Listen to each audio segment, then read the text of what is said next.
કેન્દ્ર સરકારના catch the rain અભિયાન હેઠળ તાજેતરમાં જાહેર કરાયેલા જળશક્તિ એવોર્ડ્સમાં ગુજરાતના અનેક શહેરો અને જિલ્લાઓએ મેદાન માર્યું છે, પરંતુ આશ્ચર્યજનક રીતે રાજ્યનું પાટનગર ગાંધીનગર આ યાદીમાંથી સંપૂર્ણપણે ગાયબ રહ્યું છે.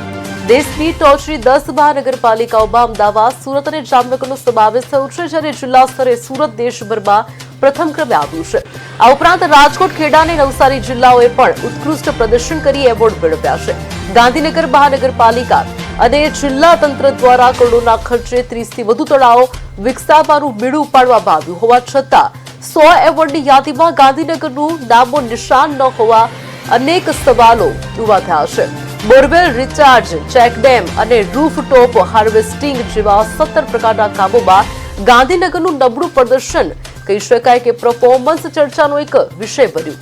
જે કરોડોના ખર્ચ છતાં પાટનગર એવોર્ડ જીતવામાં નિષ્ફળ રહેતા તંત્રની કામગીરી સામે આંગળી ચીંધાઈ રહી છે.